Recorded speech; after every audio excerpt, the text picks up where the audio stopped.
All right, so the recording's going. My name's Jane Creighton. This is Pokes Making the Future, Computational Making, hosted with the Co-Student Innovation Center at University of Wyoming. And we are continuing to make our embroidered hats. Have any of you received your hat yet? I know Ellie still hasn't received hers. No, you guys haven't? Okay.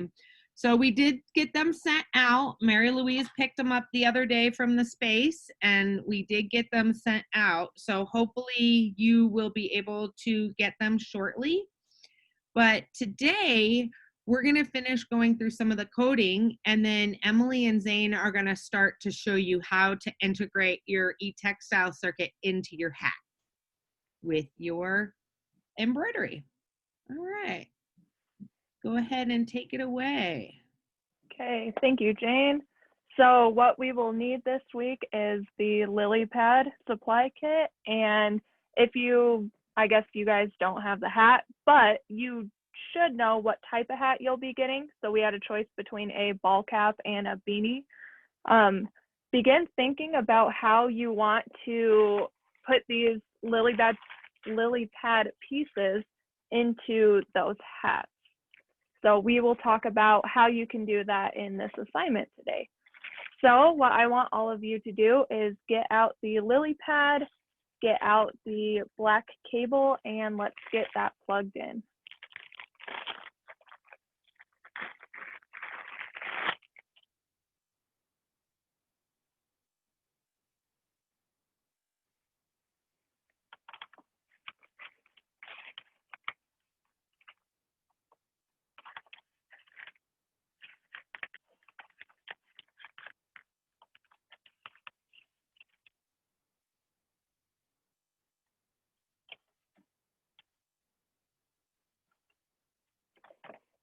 And give me a thumbs up once you all have it plugged in.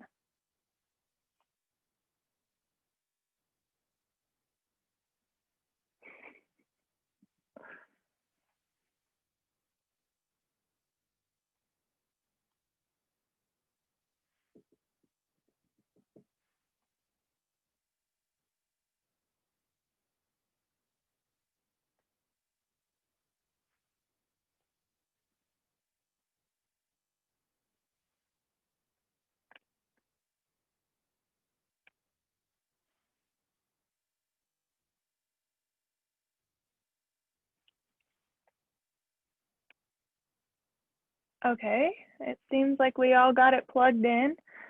So I am going to show you guys what my code looks like so you can get the basics of what the code's going to look like and kind of give you guys an idea of what you could do potentially with this hat in this lily pad design.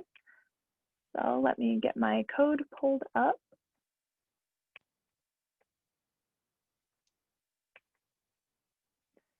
And in today's lesson, since I'm not too skilled with coding, Zane is actually going to teach you all about coding and what all of the codes mean. So I will show you what my code looks like.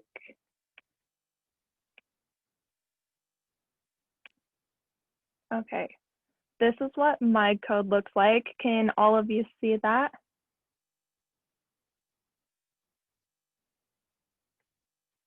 It's not as scary as it looks, depending on what your actual program's going to do. Yep, exactly. So all of this text up at the top is almost like a key. So it tells you what all of the stuff below is going to do to the lily pad. And so if you see this section, I have music notes in my code.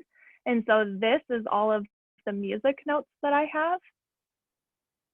And below that is the code telling my lily pad like what to do and how to do it and at what tempo and what speed to do it at. So as you can see, I have a few spots that say like yellow and blue. So this is my LEDs that I have in my lily pad, and when I want them to blink, depending on what musical note is playing in my song. And I will show you guys what my lily pad does with all of this code that I have. So I need to upload it.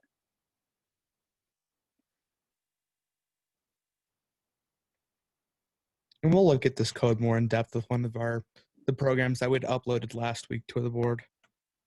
Yep. This is just an example of something that you could do. Oh, let's see.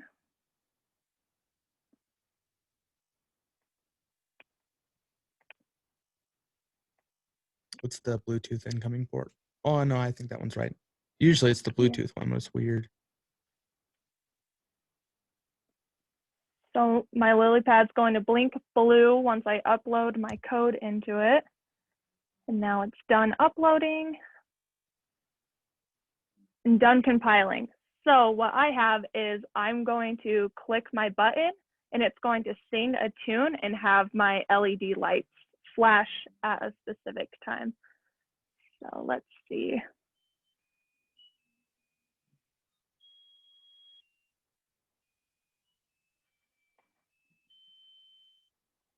I don't know if that played on that end because I have headphones in, but hopefully it did. If not, you guys can see my LEDs flash. So that's what my code looks like. And Zane, do you want to get into how to code and what this code means? Yeah. So if all of you can open up the Arduino software, whether you're on Mac or a regular Windows HP, you can get that open, and I'll share my screen. I have too many Arduino windows open. Which one do I want to share? That's not.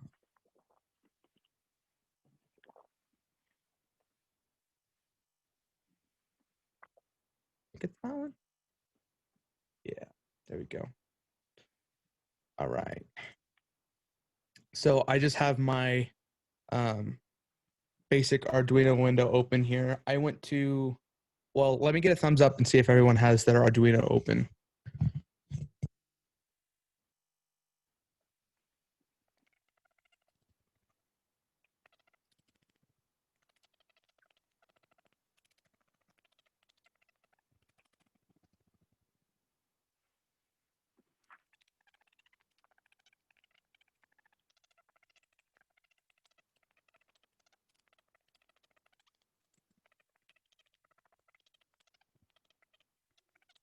Mine is loading.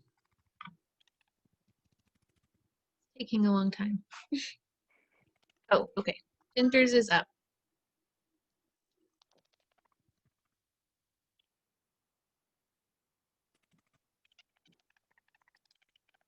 With anybody else, is Zane's audio coming in kind of like a chipmunk voice? Yeah.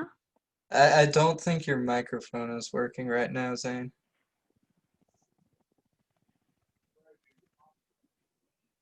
We can't hear you talking, and it just sounds like a little chipmunk or something.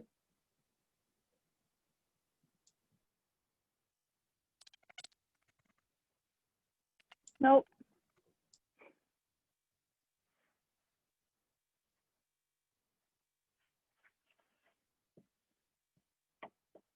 It's like little squeaks.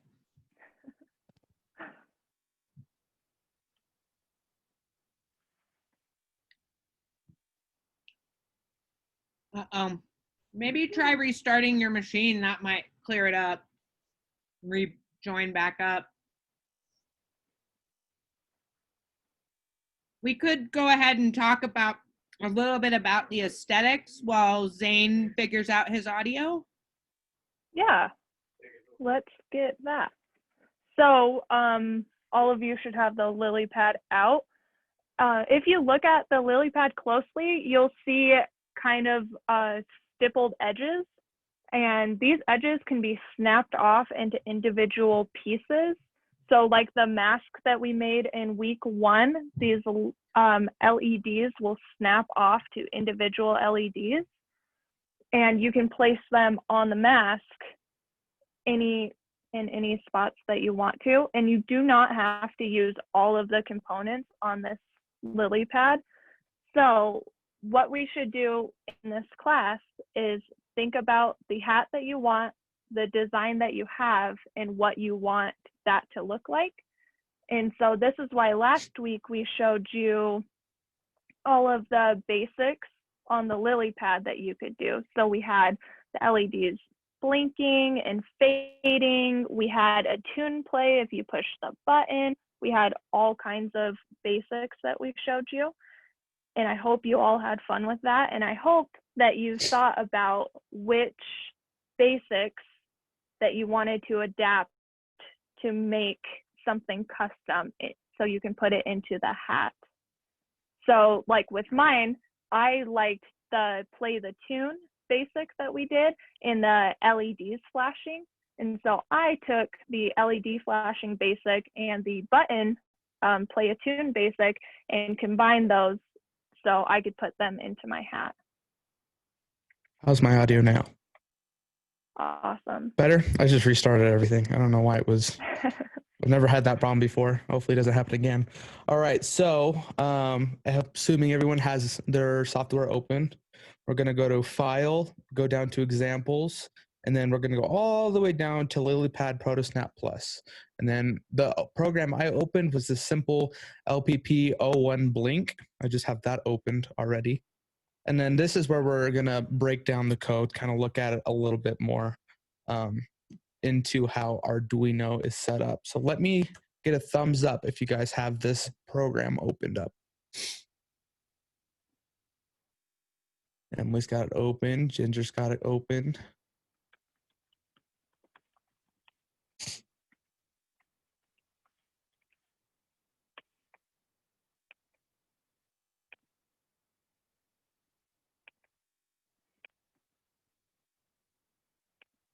I think Ellie, do you have it open? I think Cricket's getting there. Okay, she's got it open.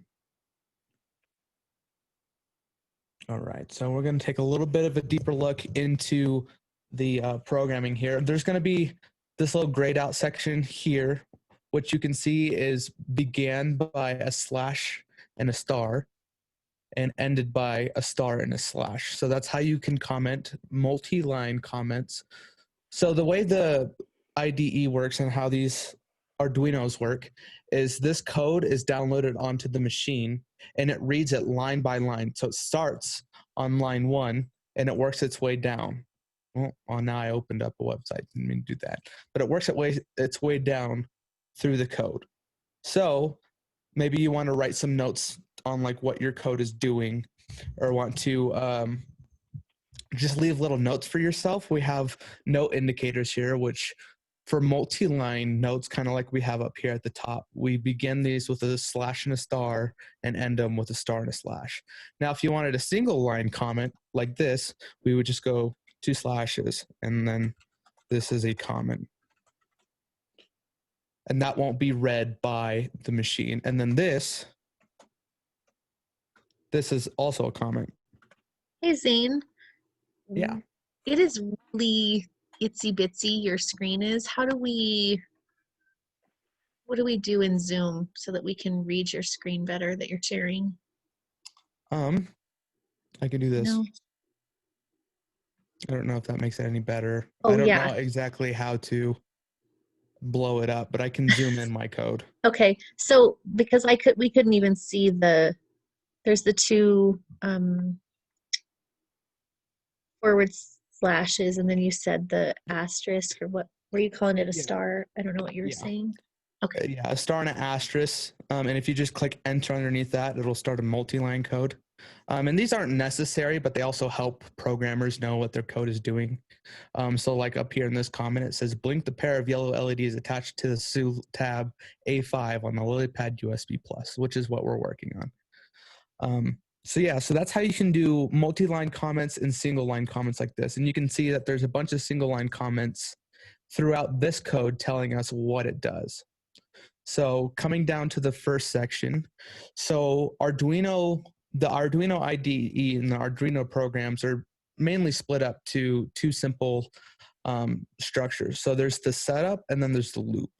So in the setup is where we're telling the machine which component is what. So on the lily pad, we have all these different components, the LEDs, we got the buzzer and the light sensors and whatnot. Those are all components. So here, this is where we tell them the IDE, the computer, what components are at what port and where they're located.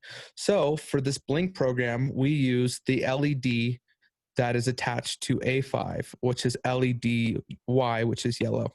Now, where it says A5 is kind of hard to see, but throughout your board located next to components, you'll see little numbers or numbers and letters where it says like A8, A7, squiggly line 6, A5. See, and then those are all in big numbers, but if you look down on these little metal tabs on the circle, if you look down by the base of these metal tabs, it's hard to see on camera, but there's numbers. There's letters and numbers, and that's the identification of which port is on the board. So you can see that LED Y, which is on the opposite side of my fingers, is connected to A5. It says that above the LEDs. But if we follow the line to the board, and if we look closely, it says A5 on the base. Let me know if you're keeping up with that or if I need to go a little bit slower and explain a little bit better.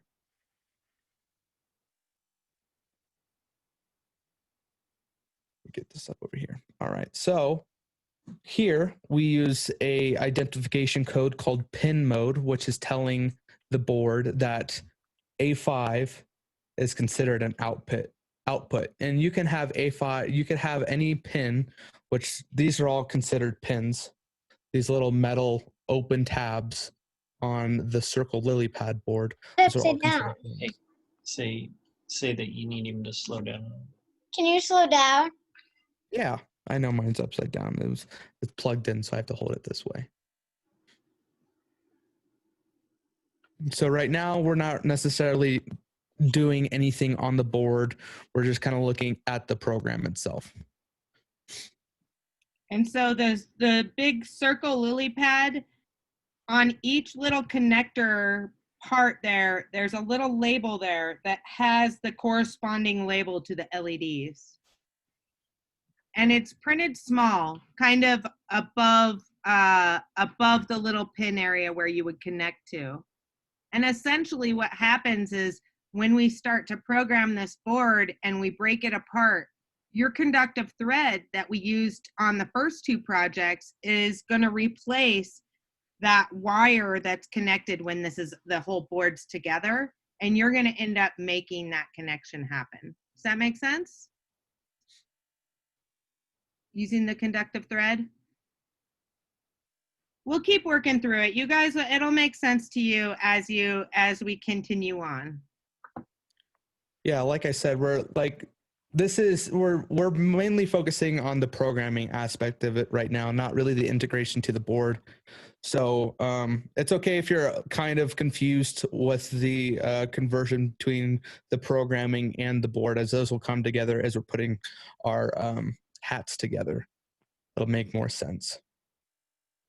So, like I said, the pin mode here, I think if everyone's doing all right.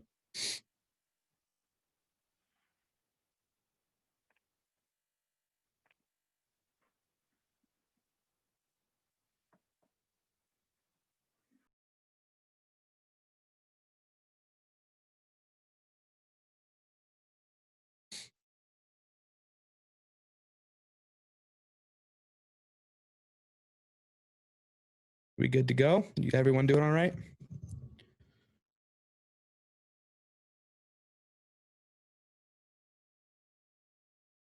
All right, so explaining it a little bit more. So the pin mode is telling the board what object you're going to use and if it's an output or an input. So in this case, the LEDs on the lily pad are considered an output. The board itself is not getting anything from the component. It's only giving to the component. So for this program, since it's blinking only one LED, we have just this right here, which is the LED that we're going to be using is attached to pin number A5, which is the yellow one right here. Yeah, like the one that Ellen is showing. So in the setup, you can set up all those things. Like in Emily's code, she had all of her notes set up in this area to tell the computer that the buzzer is going to need these certain notes with this certain output. And then the second aspect of Arduino programming is the loop function. The loop is where all the programming, the loop is where you're actually telling the board what to do with the components. So in this loop, we have digital write, which this is telling that it's going to send a signal to a component. So digital write, send a signal to A5, which is the LED, and it says high. Now, the comment says here that it gives pin A5 a high voltage level, which makes it turn on. So it's giving it power, which the LED then lights up. And then delay. So the delay function is kind of like telling the computer, hey, I need you to wait for this long. Now, with Arduino, all units that go in the delay are in milliseconds. So this is actually considered 1 second. Yeah. Pause for 1,000 milliseconds, which is 1 second. So that means that it'll turn on the LED and then it'll wait 1 second to wait and run the next command, because these are all ran in a row. So it does the first line, the second line, the third line, and so on. So after this delay, where it's telling it to wait 1 second, it says digital write. So it means send the signal to A5, so to the LED low. This gives A5 a low voltage level, which turns it off, which turns the LED off. And then we're saying, wait 1 second again. Now, considering that this is a loop, it's going to do this over and over again. Anything that you put in here is going to go over and over again. And then later on, after we move deeper into some other codes, there's things called if statements and else statements, which those can get a little bit tricky, but we'll go into those. So if is anyone wanting more clarification on what this code does? Does anybody have any questions on this code before we move on to the next one, explaining what other functions do? To recap, there's two sections to an Arduino code. There's the setup, and then there's the loop. So in the setup, we tell we're going to tell the computer what components it's using, and in the second section, we're going to tell the computer how to use it. I don't have any objections. I'm going to open up another one, and you guys can follow the same steps to open this one. We're just going to go to File, go down to Examples. We're going to go back down to LilyPad ProtoSnap Plus, and we're going to go to Basic Color Mixing. We're just going to open that one up. I don't know what that one is.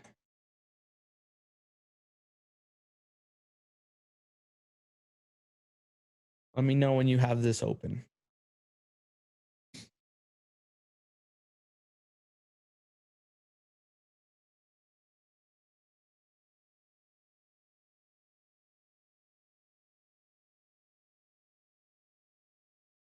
Good? Okay. So let me just move this over real quick. That way I can see what I'm doing and see you guys.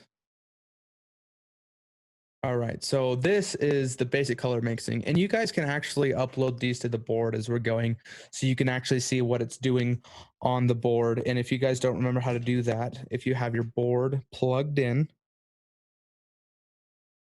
and also turned on, so if you have the on switch on, the actual board turned into the on position, then we're going to go to Tools, make sure that the board is selected.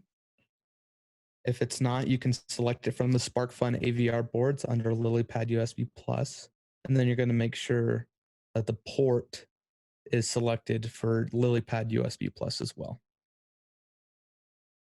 And then once you make sure that your board is plugged in and the computer recognizes the board, you can go ahead and just click Upload. And then your blue LED will flash, and then it'll stop, and then it'll run the program. So this is what your program should look like. So Emily's also showing it. So that's not super important, but it's easy to see your code that way. And that'll help understanding the code as we go through and look at it as well. Let me know when everyone has this code re-downloaded to their board.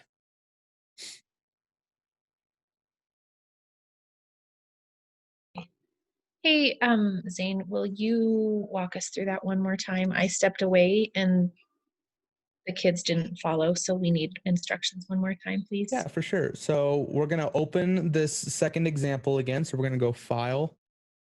We're going to go down to Examples right here. And then we're going to go all the way down to LilyPad ProtoSnap Plus in the sub menu. And then in the second sub menu, we're going to select LPP02 Basic Color Mixing. And that's going to open the file that we need. And then just to make sure, once you have that open, we're going to click on Tools and we're going to look at the board in port position. If the board says LilyPad USB Plus, you're golden. And if your port says whatever COM or whatever port, and then it also says LilyPad USB Plus, you're also golden. And if not, you can change those in the sub menus.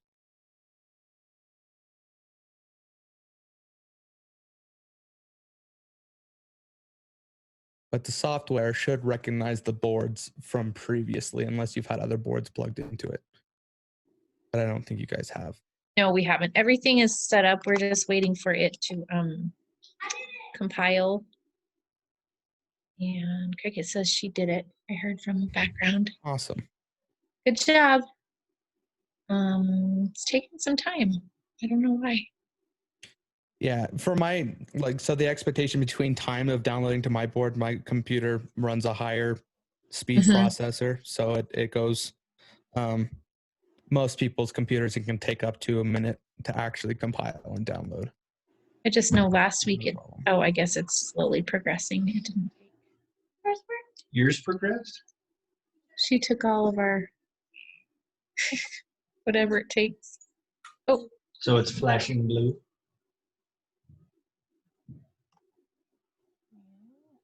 It should be kind of rotating through the colors. And then flash all of them at once at the end. find the board. What? I looked, it says LilyPad USB Plus on the board. Okay, so that means that you're Port. gonna need to change the port to the one that says the LilyPad USB Plus. Already It'll has say that. COM some number. And then if it's giving you that issue, I know we had that same issue with you last week. We just restarted the program, Oh, that's restarted the Arduino software. I'll do that real quick. Thank you. Try one more time.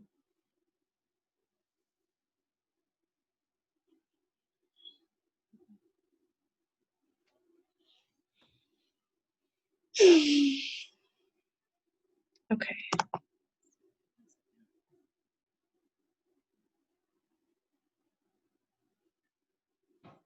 Okay. Oh, now we got it. Thank you for Awesome. patience and helping us. Yeah, no problem. Wow. Yep, Correct? exactly. Okay. Yep. Thank you. Yeah, no problem. So now that we have it all downloaded to the board, and your board should be kind of looking like ours, rotating through the colors, we're going to deep dive into the code and see what it's actually doing.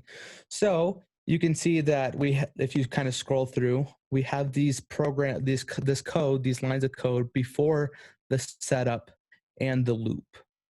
And now these are called variable initializations. I can never say that correctly. I'm third year computer science student. So these are the types of the type of variable. They're not super important to what we're going to be doing on the board. These are all considered integers, all the ones that we have on here. So integer Rgb red, which is the name of the integer, equals 12. So this is telling us that, hold on. So these are all pins. So these are the pin numbers of the LEDs that are on the actual chip itself. So that's the center one that's kind of blinking. So that's telling that the red LED is going to be on pin 12. The green LED is going to be on pin 13.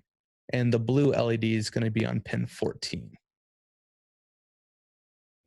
Yeah, it's going to be that center one that's currently lighting up. That's what these are all in reference to. Now, you see that we have almost an identical thing down here, but these are for the ones that are disconnected from the board. This is going to be our red LED, and that's on pin 6, green LED, which is pin A7, and blue LED on A8. So this is telling the program in the computer which pins are what. Now, these are helpful. These are not actually necessary, but they are helpful for later on in the code. So for our setup, again, you can see all these pin modes. So this is telling the board that all of these are considered outputs, not inputs. So the RGB red, RGB green, and RGB blue, those are all considered outputs. Same with red LED, green LED, and blue LED. Now, the whole reason for doing these up here is so instead of putting pin 12 or pin 13, pin 14, or 6, A7, A8 over and over again, we can actually just put the names. So it replaces the numbers with the names, but they equal the same thing. See, blue LED equals A7. So this means A7 is an output. It can be a little confusing, and especially tracking it all, but if we ever needed to change which pin red LED was on, green LED, blue, or any of these, we can just change the number right here instead of going through all this code and changing the number repetitively. Like I said, it can be a little bit confusing to start with, but we can get more into that as we go into the code. So that's our setup, telling that all of these are outputs instead of inputs with the command pin mode. And then we can go down into the loop, which actually is the code that the computer is going to compile and run. So for the RGB LEDs, which is the LEDs on the actual lily pad itself in the center, the one I'm covering with my finger, it's telling these to send a low signal, which means turn them all off. Same with all the LEDs on the actual external board right here.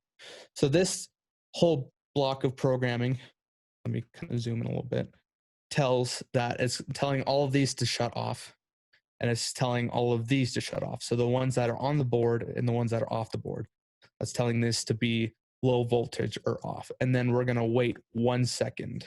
Then we're going to turn just the red on. So red, RGB red is high, which means on, and the green and the blue is off. And then same thing down here. Red is on, green and blue are off. So that's telling it to turn just red on. Then we're going to wait another second, and we're going to do the same thing over and over again. But instead, now we're going to write both red and green on and just blue off. And this is going to cycle through the different patterns on your actual board. Then you can kind of see in the comments where it says green, both just the green LEDs on, or up here, yellow, red, and green are on. So it's going to repeat this over and over again. And it does it in order, top to bottom. So it's going to turn, first it's going to turn all the LEDs off. So both here and here, and then it's going to wait 1 second. It's going to turn red, wait 1 second. It's going to turn yellow, which turns red and green on. Wait a second. Turns just green on. Wait a second. Turns blue and green on. Wait a second. Turn blue on. Wait a second. Turn red and blue on. Wait a second. And then white, which is all LEDs on. And you can see that happening on the board. So we have red. It's going to wait a second, then red and green, and then just green, and then red or green and blue, and then so on. And that's what we can see in the code.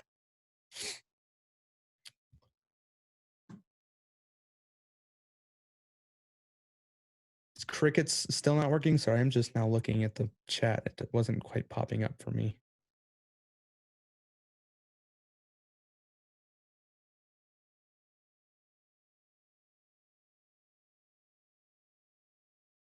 Ellie and Ginger, how are you doing?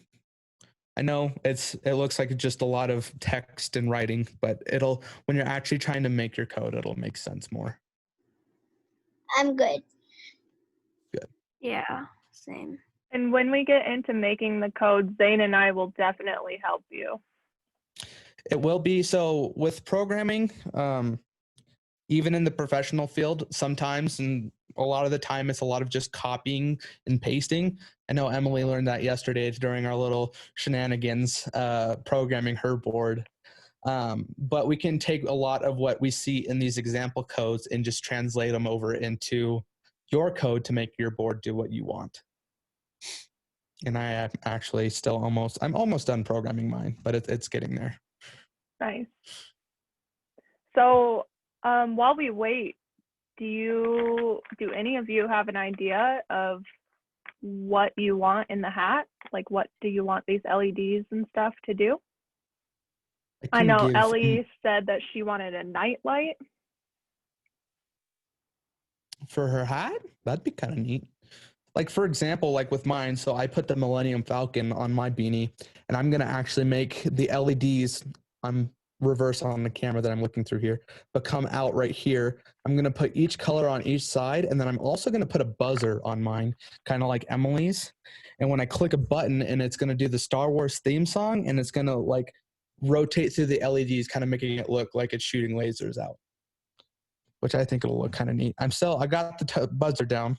I copied and pasted that off the internet, and I'm still working on the LEDs. Nice.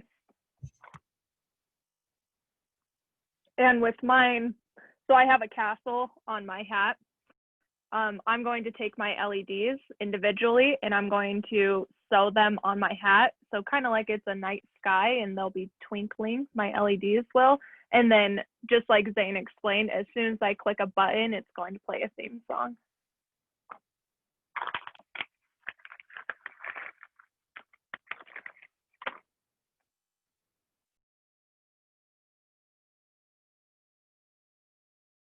What are you thinking of doing, Ginger?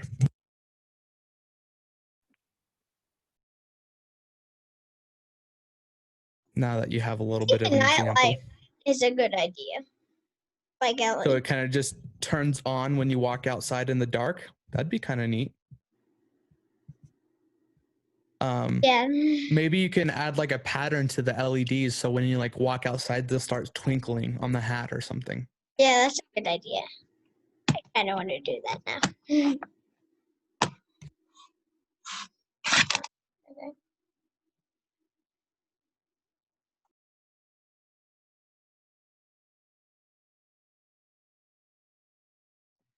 Hey Zane, I'm now with Cricket. She's trying to. Oh, It's doing random things. never mind. We got it. It was not. It wouldn't finalize uploading ever, so we powered everything down. Okay, never mind. Got it. Awesome. All right. So, now that you guys kind of just got that running, I don't know if you want to sit and go over this code again, or if we can open up a code that does more than just LEDs. Are we okay to move on to a code that does more than LEDs? I want her to read through this code real quick now that she sees the Okay. pattern. But yeah, go ahead and you can keep going. For sure. So we'll just open up the examples like we did last time. We'll go File, Examples, all the way down to LilyPad ProtoSnap Plus. And then this time, I actually want to go to the button, because the button actually gets a little bit more into more than just the LEDs. It gets into what we call if and else statements, and then also shows like the switches and the buttons and how we can use those. So of course this opens up in some other screen.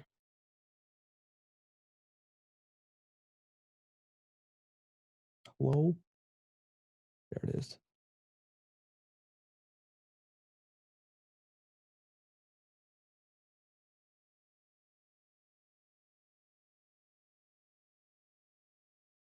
All right, so this one, you can also, if you are caught up, you can download this one to your board as well. I know Cricket's still going over that other code, so she doesn't have to do that yet. But if we upload this to our board,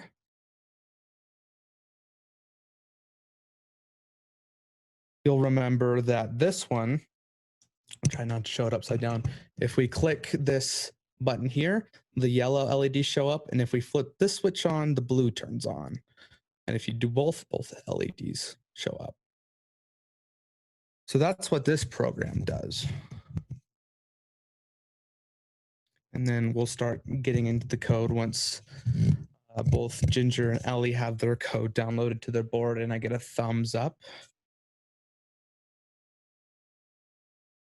And Emily too. I figured you had yours done though. Awesome. You got it done, Ginger? Got a thumbs up? Not yet.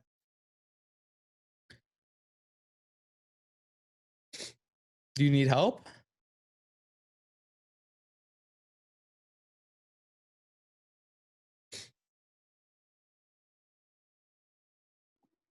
I kind of need help. Okay. Yeah, what's up? Okay. You want me to share my screen?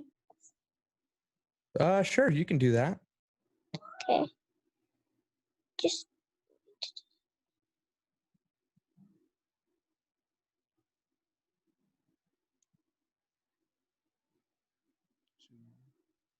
I don't know what it means, Ginger. What is this? I don't know.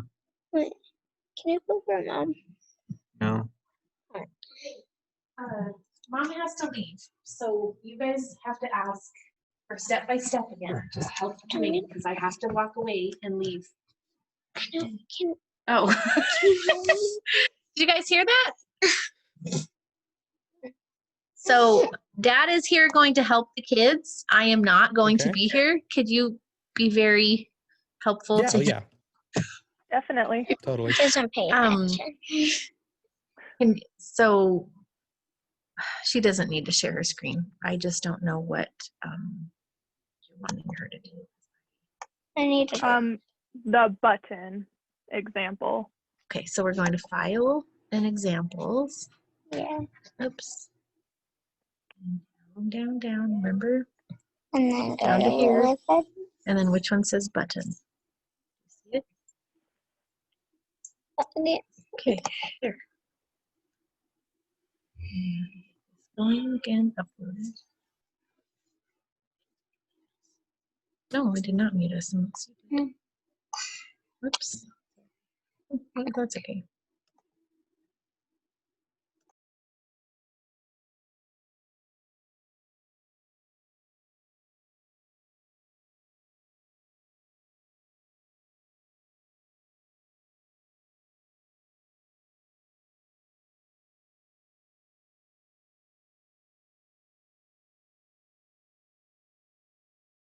And when you've done it right, and it uploads, you should be able to see it. When you click this button, it turns on, and when you flip this switch, the blue light turns on.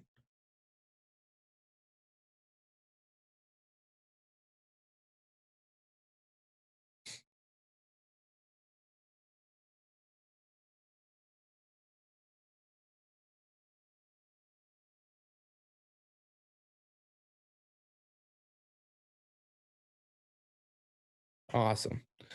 All right, so looking back at the code, we can see that above the setup, we have this program again that tells the board Where's which pins are which.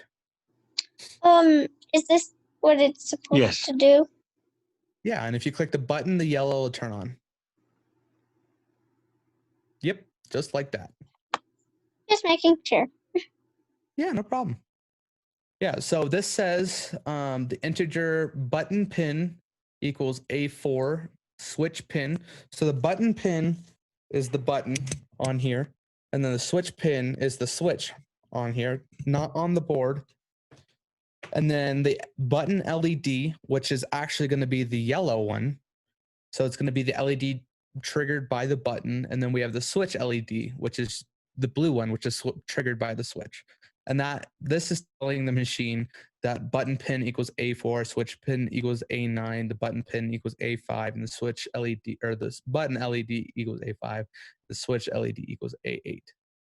So getting all that set up, we can move down into the setup, which just uses pin modes again. So this time, the pin mode for button pin, which is the button itself, is set to input pull up. So that means that it is triggered.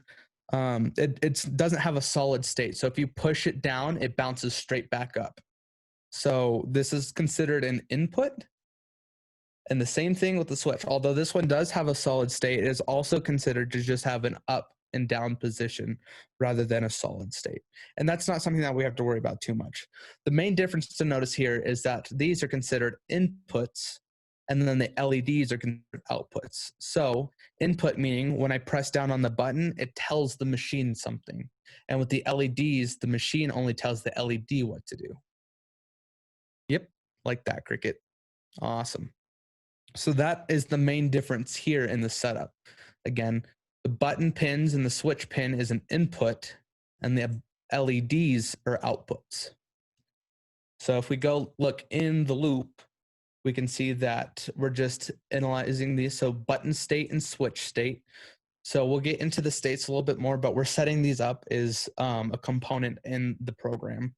So button state equals digital read button pin. So button state can be either non-pressed or pressed, and switch state can be on or off. And that's what these are telling, that's what this program is telling the machine. And if we scroll down a little bit more, this is when we get into a little bit more complex programming. So here we have an if and an else statement, and you can see that we have it twice, if and else. We have two if and else statements because we have two different switches. We have the button switch and then we have the regular switch. So this first one is for the button. Now, this first line says if the button state equals low. Now that is saying, or is checking to see if the button is pressed down low, which it says right here. If the button is pressed low, it'll do this. So if button state equals low, it's going to tell the LED to turn on, which we know means it's going to turn the LED high voltage. So it's going to turn the LED on. So if button state is low, turn on the LED. That's what this program says. Now underneath we have an else. Else is what happens if the button isn't pressed. So you have if something happens, do this, else do this. So in this else statement, we have digital write button LED low, which that means turn it off. So this whole chunk of programming here is saying if the button is pressed, so if button state equals low, digital write or turn on LED. Else, if it's not pressed, or just else besides anything else, so if it's not pressed, turn off the button. Does everyone understand that little chunk of code there for the button? So that's what this is doing. If you look at your board and if you look at your code, if I press the button, the light comes on. If I don't press the button or else, it doesn't turn on. That's what that program is doing. And then, so now that we kind of see that virtually and mechanically or electronically on here, if we look at the second one, it's practically the same code, but instead of using the button, it uses the switch. So if the switch state is low, or if the switch is turned on the on position, so if switch state is on, digital write or turn on LED high. So if I put it in the on position, the LEDs are going to light up. Else, so else meaning if it's turned off, digital write, switch LED low, or turn off the LED. And that's all this program does. So to look over it again, we're setting up both the button, the switch, and the LEDs right here before the setup. In the setup, we're telling what the inputs and outputs are. So the inputs are the button and the switch, and the outputs are the LEDs. And then in the loop, we're saying that there's a button state and a switch state, and then we're setting those up, saying that there are the button pin and the switch pin. And then the if and else statement saying if the button or the switch is pressed or in the on position, it's going to turn on the LED, and if it's not, which is that else, it's going to turn it off. Is everyone kind of up to speed with that, or do we need any help or clarification on that?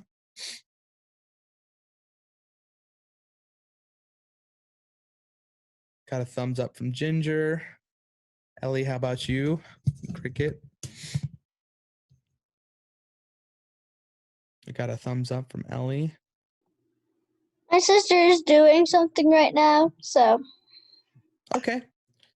All right then. So, Ginger, if you want to follow along this next step, it'll kind of help you prevent from what happened last time. So if we go File, so on your Arduino program, if we go File, Examples, and then if we go down to LilyPad ProtoSnap Plus on the submenu, and then the second submenu, this time we're going to go all the way down to bar graph. And we're going to just click on it, and it's going to open it in a different window. And then we're going to want to maximize that window. And once you have it open, it should kind of look like this. The first actual code of programming is you'll see sensor pin A2.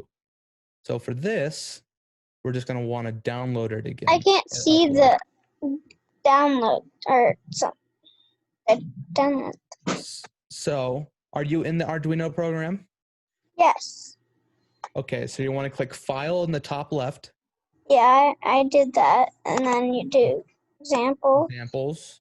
Yep, and then go all the way down to LilyPad ProtoSnap Plus.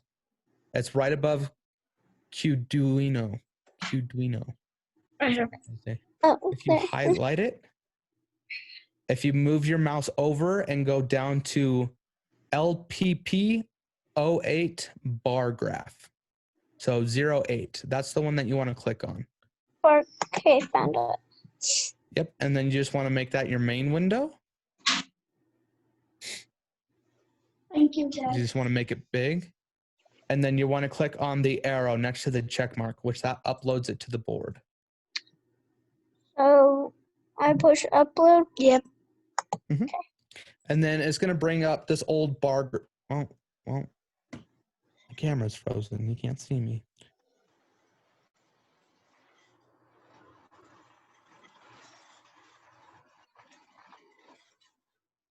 Okay. I don't know why, but I think Emily can show you on her board, hopefully. Is this what it's supposed to be doing? Yes. Okay. For some reason, my camera stopped working. So anyway, so kind of looking into the program. Above the setup, again, we're going to have 2 lines of program. We're going to have integer sensor pin equals A2. So we're saying that the sensor that we're going to be using is connected to the board on A2.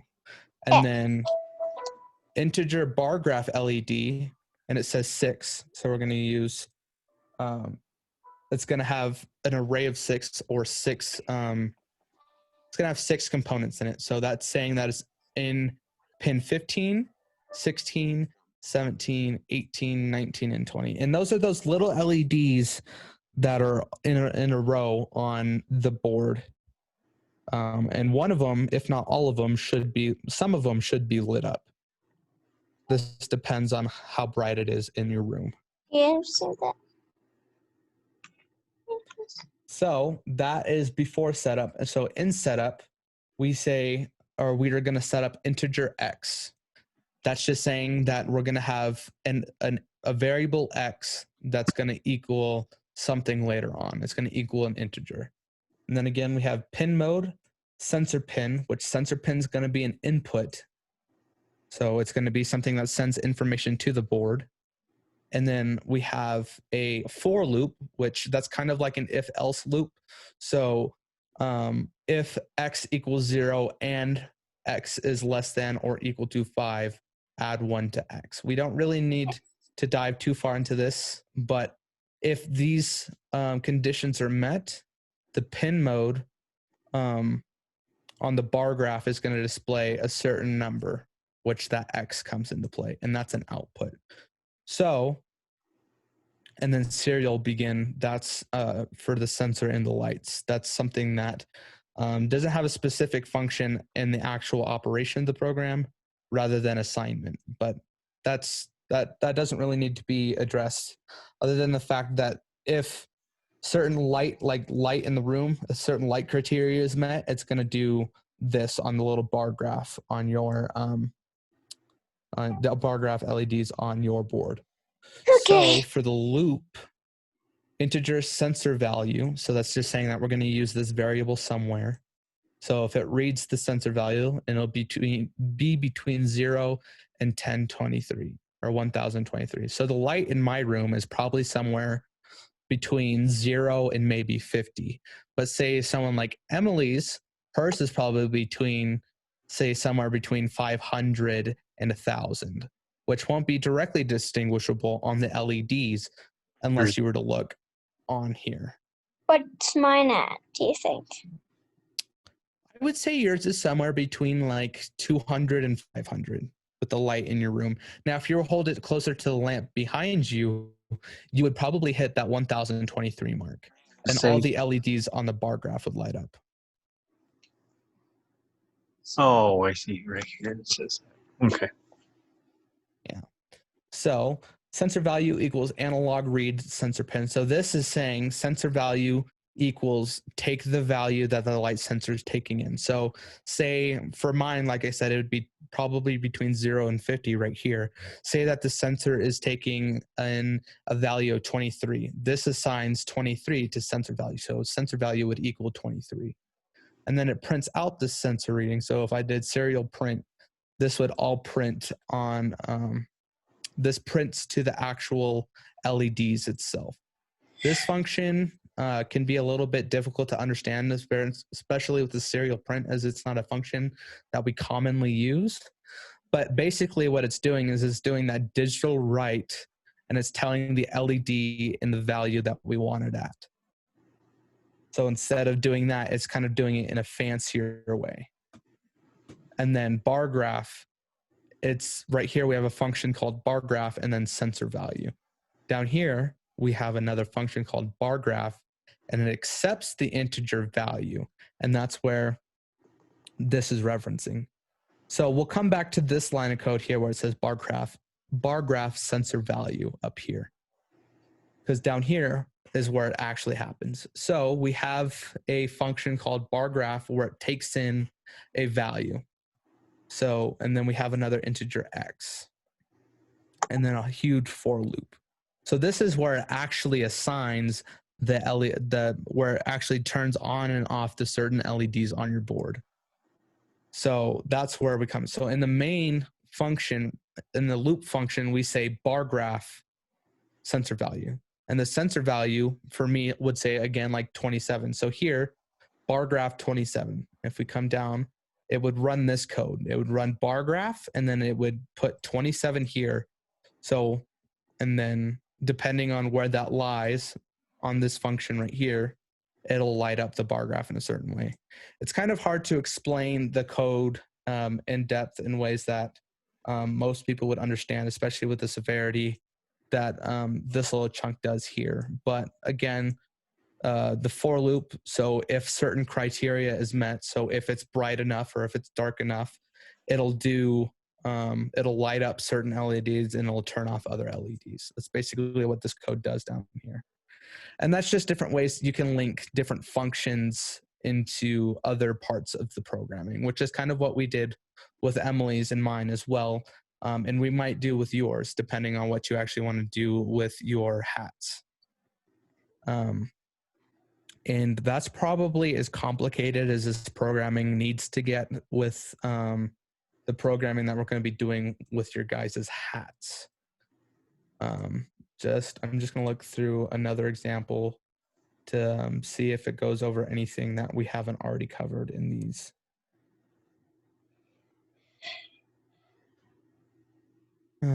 Because I think that utilizes everything else that we see in the other programs as well. Yeah, so I think that's enough for the stuff on the actual like teaching the aspects of the programming part. Now we're going to have to kind of really evaluate what you're going to want on your hat and how we're going to set it up. So like I know Ginger, you wanted to do like the twinkling lights when you go outside, it's going to start twinkling, or go away when you're in a dark room. Yeah, or you can think of other ideas. Right, you can think of other ideas. But now would be the time to come up with those ideas, and we can start making your code, your guys' code. Did you eat? I'm not gonna eat all that chicken. Dad.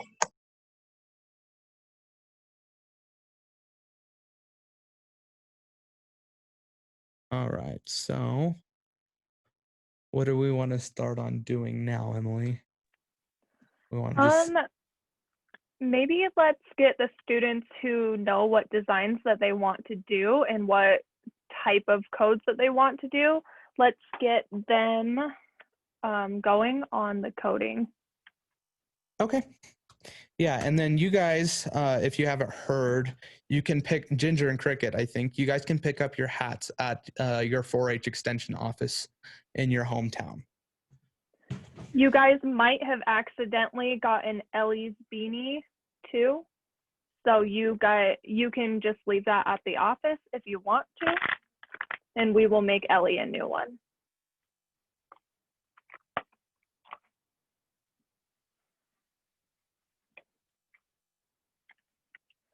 So does anybody know what type of code that they would like to do? Just kind of a general idea of what you guys want on your hat. That way we can look into other codes for yours.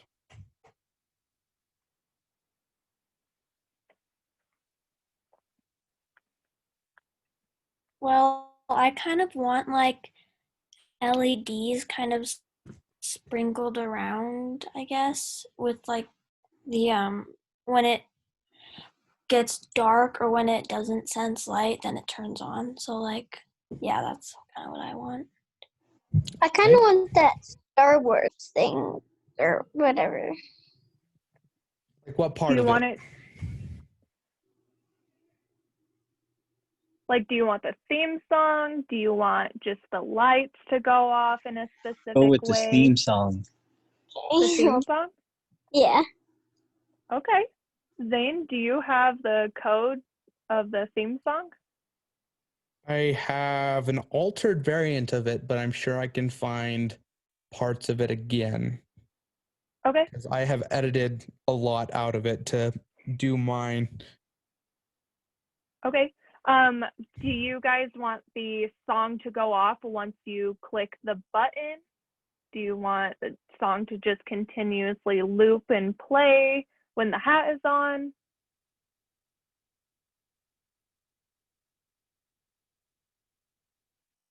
I want the button to shut it off, Okay. Thanks. please. Yeah. To shut we it can off, or definitely do maybe that. if you wanted like a button, or we can also program the switch to turn on and off just the tune, and we can keep the LEDs on while the chip it's on. That's a good idea. I might do that. Here. Awesome. So I can actually, we're going to do that. I can actually do a similar one to mine. Then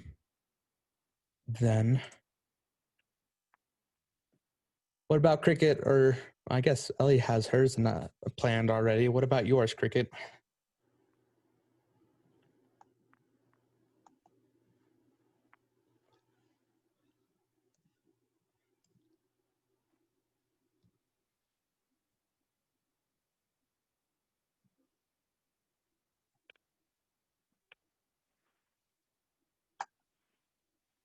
Crickets?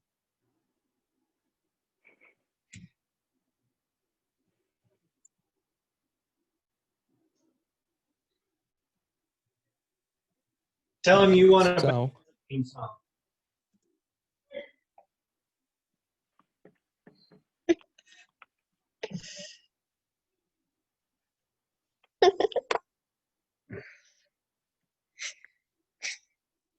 So what's going on? What are they waiting on? Cricket, what does she want to do with her design?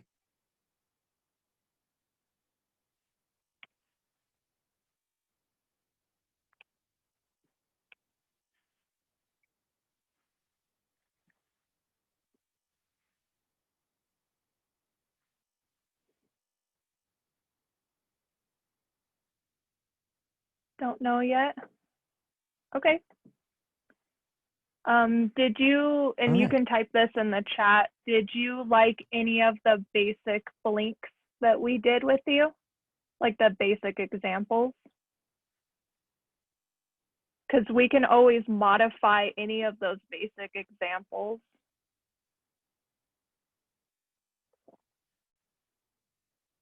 Okay.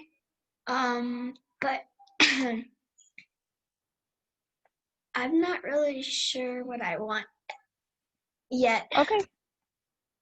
Okay. In the meantime, if you want to just look at some of those basic examples that we did with you last week again, and just kind of get ideas going of what you might want to do. And then once you do find out what you want to do, just let us know and we can get going on that code and helping you make it. Okay.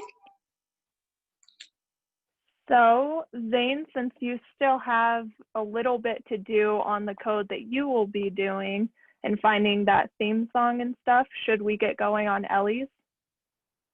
Yeah, I can do that. And I actually think, depending on how she wants her LEDs, might be able to almost use a similar, if not the same code. So Yeah. I can screen share kind of what I'm doing. I can't show it because my camera died. I could probably join in with like my phone or something to show it there, but yeah, I'll share my screen again, show the code. Okay. So here, it's going to look vastly different than the ones that we just went through, just because it's got music notes involved. And music notes in the Arduino aspect are applied to what we call as buzzers. And that's kind of what you can see on your ProtoSnap board. It's called a buzzer. And all these notes take different power levels in order for them to give out the correct note. So here, in this chunk of code that I have shown, I know it can be hard because I don't have it zoomed in like the other ones, but these are all music notes and their corresponding power levels.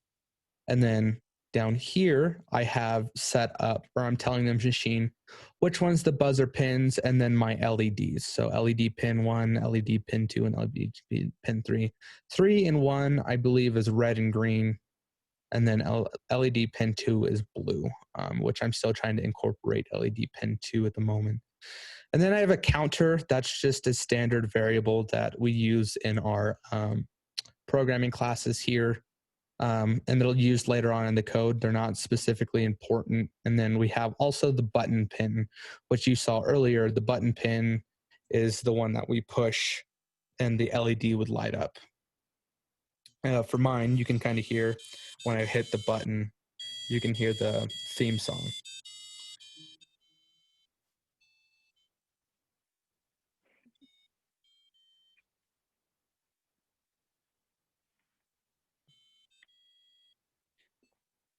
And it does that like 2 times and then it stops. And I have LEDs that correspond with that.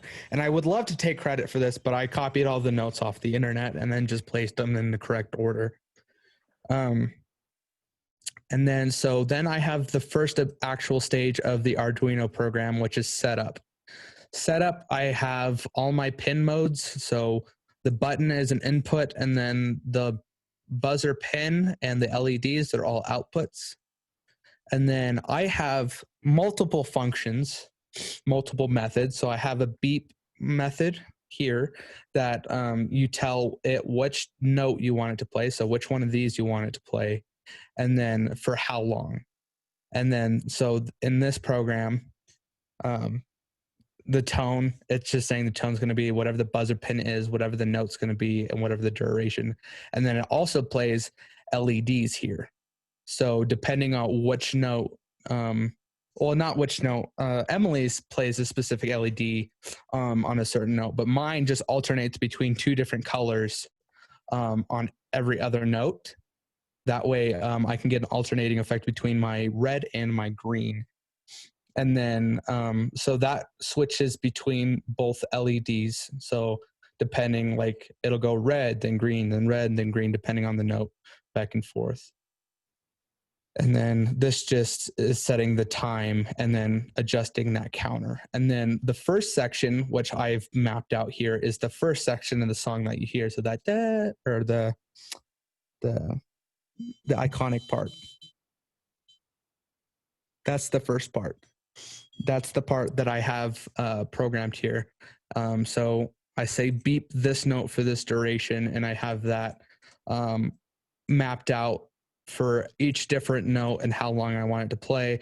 And then I have it wait, and then I have the play. It basically repeats the same thing, just in a different scale. And then I have the second section, which is just the second section of the song. It's basically the same thing as the first section, just altered notes and times. And then down here in the loop, which the machine actually runs, I have the same code that we had in the button program. So I have button state, and then button state equals whether it's pushed down or not. So I have, if it's pushed down, play the first section, then the second section, and then I have a little added in part that was in a revised part of the theme song, which is variant 1. I just it plays, so I have it set to where it does the first song, and then it adds this variant 1 in, and then I have a small delay here, and then it plays the second section, and it plays the second variant, which is just a lower octave, and then I have it delayed. And then if the button's not pressed, all I have is all the LEDs are shut off. Now, this code is mostly done. I still want to use both the blue and the yellow LEDs, but I don't remember if you actually remember seeing my hat. I have a Millennium Falcon on it, and I'm going to incorporate the blue and the yellow LEDs on the actual Millennium Falcon itself, kind of as like lights on the Millennium Falcon, maybe like service lights or something. So I still need to add in their flashing up here in the loop. So I think I'm going to do that. And that's where ours would probably differ, Ginger, is the way that you want your LEDs to flash. Because yours is a horse design, I don't know exactly where you want to put the LEDs, but that's up to you. And I don't know if you want them flashing to the song or not, kind of like mine are. I kind of want my lights flashing To the song? Yeah. All right. So I would have to change some of the other code up here. So the song itself's already done. That's fine. I would just have to change this section up here to add in the rest of the LEDs. Do you know, are you going to use only specific colors? Or are you going to use all of them?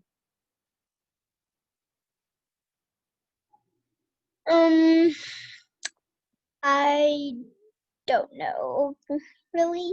I'll have to. All right.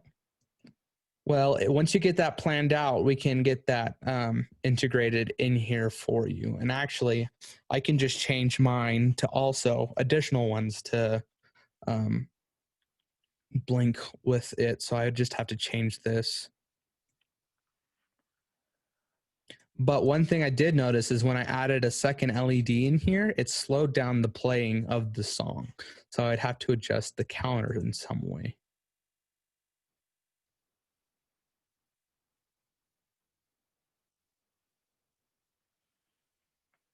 But yeah. Cricket, do you know how exactly you would want to do yours?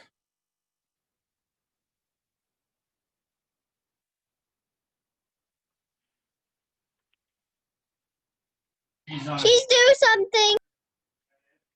Okay.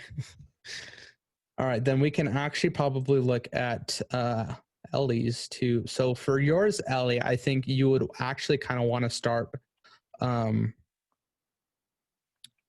with one of the examples that we used, and it would actually be the night light program.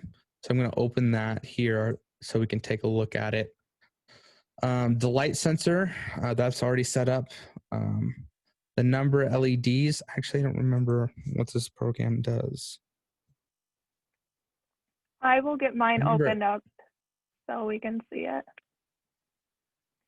Awesome. And Ellie, if you want to follow along with us, you definitely can. And just let us know if you want to change anything too.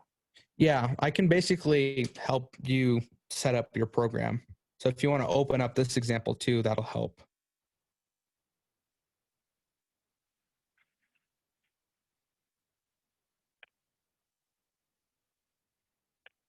That's right. So what it looks like is it blinks the LEDs when it's dark. So mine are constantly going in here.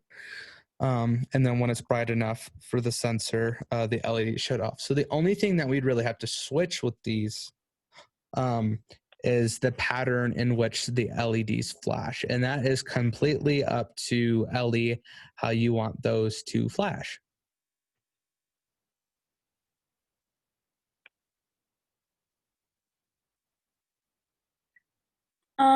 I kind of want them to kind of like blink around randomly, like kind of stars, I guess.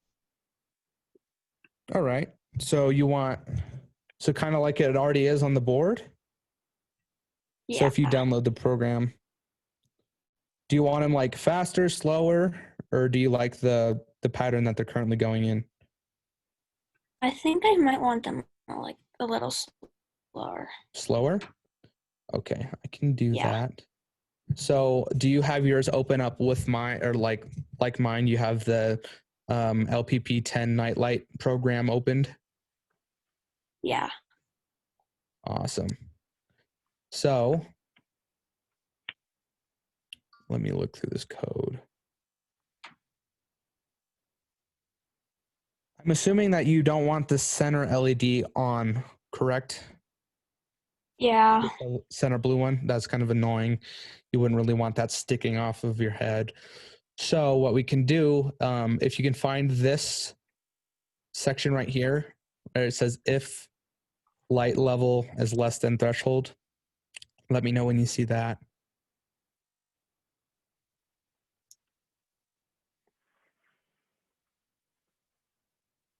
Yes, I found it. Okay, so underneath it, it's going to say serial print on, but beneath that, it's going to say blue LED high. Yeah. You want to double click on the high part and change that in all caps to low.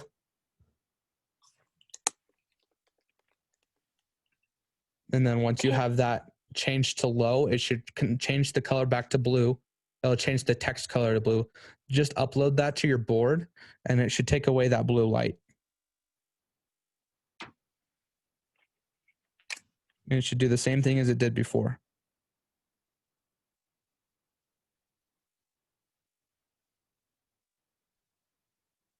Oh, yay. Awesome. So now we get to change the delay for the light. So if you go down underneath the digital right blue low, there's going to be X equals random, right? Yeah. And then beneath that, past the comment, it's going to say for brightness equals 0, brightness is less than 255, and so on, right? Yep. And then it says analog right, and then delay 1. Mm-hmm. You want to change that delay. I might need a little bit of help. Yeah, can you give us a second? Can we finish up this code for Ellie? Yeah. Yeah. So Ellie, if you want to change that to like a 5 or something, you really just want to mess with this number, that delay. And same with, so there's 2 for loops. So can you see my screen, Ellie? Yeah. So this is what I'm editing right here, right? You want to do the same thing to this one down here. You want to make them the same number too. You can make them different numbers. It just won't be even. Okay. And then if I upload both of those at 5, let's see what it does. Oh, it's It's much slower for me.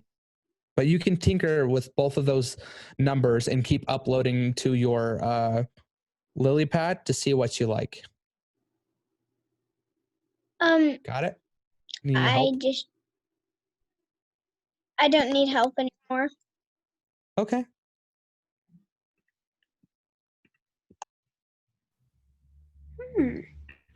How's yours going, Ellie? I made it too slow, and so it's like blinking very slow. So I gotta keep changing that. So. Gotcha. So if 1 is too fast and 5 is too slow, it'd be easier to find something in between.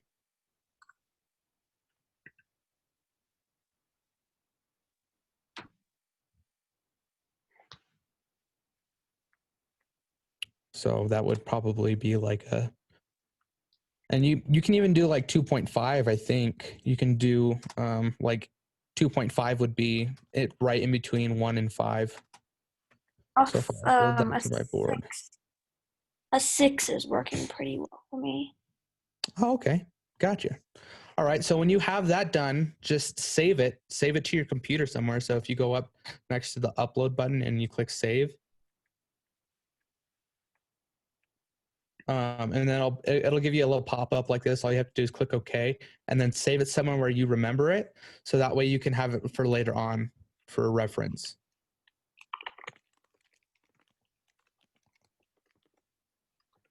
But yeah, and then if you want to add yellow, I don't know if, because right now this this program doesn't have yellow in it. It just uses red, green, and blue. If we add yellow, we'll have to go up here and we're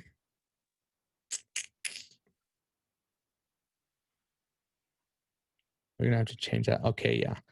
So there's 6, A7, A8. You would just have to change this to 4 and then add A5, right?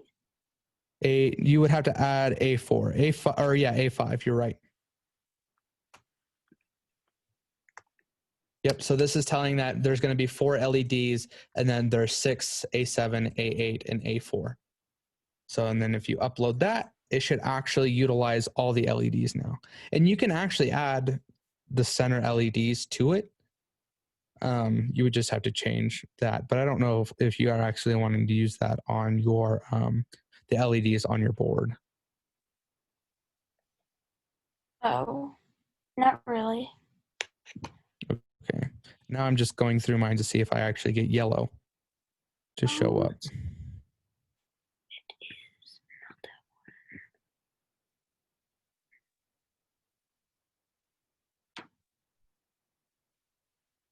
I don't think yellow is showing up, so I might have to change. My yellow. We also have to change. Oh, okay. Oh. You also have to change num LEDs to 4. Oh, which is just above what we just changed, because there's now 4 numbers of LEDs. And then save that and then upload it again. No, yellow is here now. Awesome.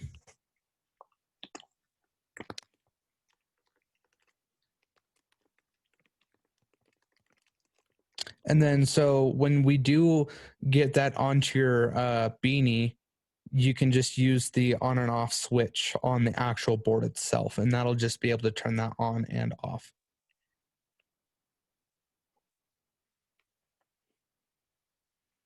And your guys' yellow is popping up straight off the bat. Mine's not. It's because I did A4, not A5. I thought I changed that back. But yes. So that should basically be your program. I think that's, unless you want to add anything else to it. I think that's good for now. Okay. And then of course we can all, once you like put the chip on your hat and whatnot and get all the LEDs on it, you can always add stuff later on too and download it to your hat.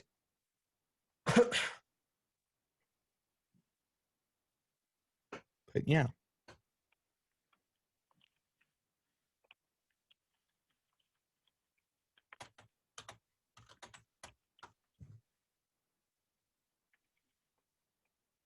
Okay, does anybody need help with coming up with a code and how to lay out that code, kind of like Zane has been showing us?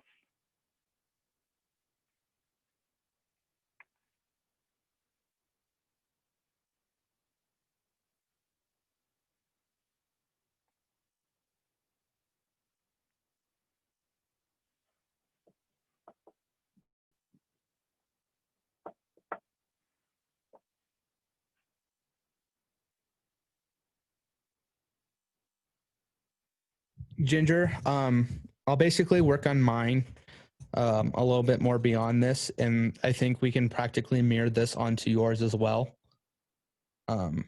because I know you want the Star Wars one, and we can even find a different tune if you wanted to do that as well. But it would basically just copy and paste in my code and then change the song if you wanted to change the song. Thank you. Star Wars. No problem. Star Wars? Okay.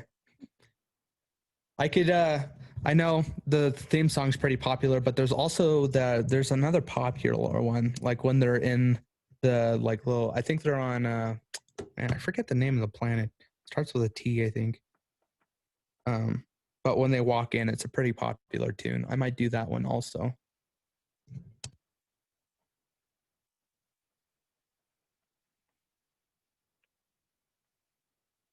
Cricket, you got any ideas yet? You need help coming up with any ideas?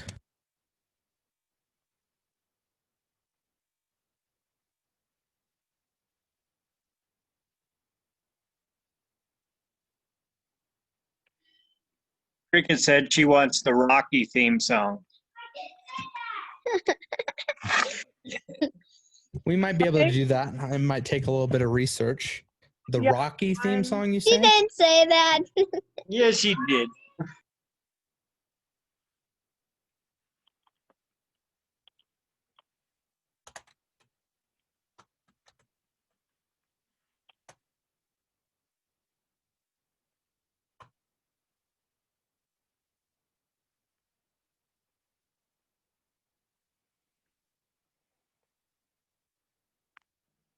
Man, there's a lot of ones on here. Mhm.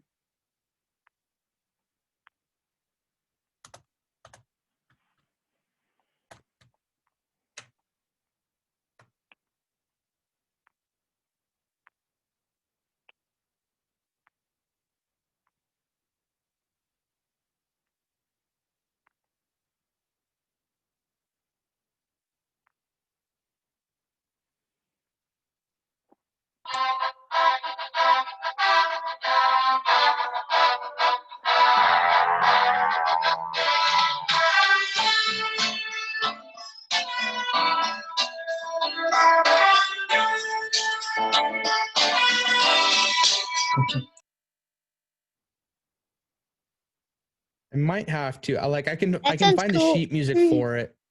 But I would have to go through and probably plot it out. But it's definitely doable. But I don't find an already made Arduino Rocky theme song. Okay. But I can probably get it done. I kind of want the Rocky theme song. So in the chat, I'm going to That's cool. upload a website that has a bunch of like songs based off of movies and video games, and I'll upload that to the chat if you just want to get ideas of what type of songs that you want too, because we have a bunch that we can choose off of. All There of it these is. have all of these links have the codes that go with them, and we can easily upload that code and use these theme songs as well. Are you using the Dragosem Kayama website? Yeah. I was just looking at it. I was talking about the Cantina band from Star Wars earlier. Nice.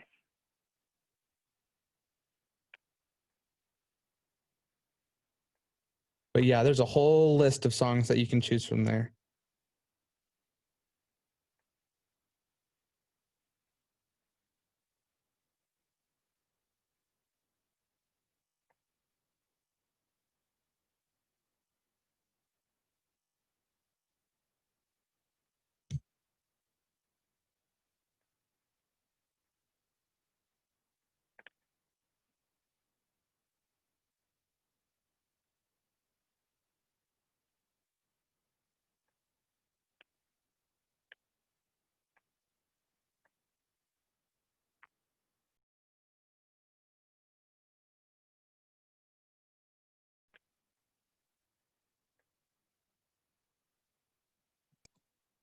So apparently I'm gonna do the Rocky theme song thing. I'm still Okay. looking into it. Yeah, I couldn't find one, but I can find the notes and then the song pattern for it and see if I can replicate it. Okay. Okay. If we can't do that, do you have a second choice of a song that you would like to do? No. Okay. You have a favorite video game or something? Not really.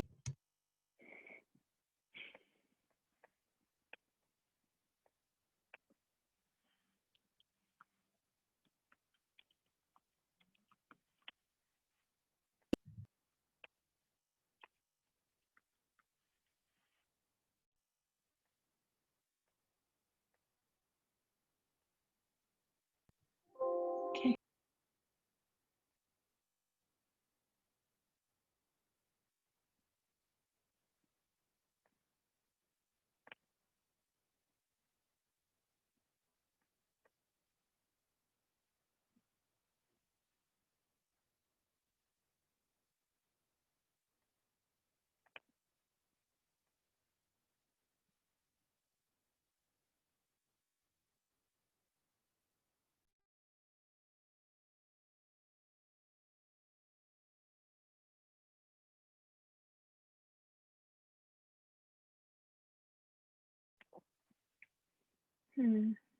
Okay, I guess Zane and I will continue looking to see if we could find that theme song. I'm not finding anything at the moment, but it might take a while. So I guess we'll call that a class today because I don't think we have anything else to teach.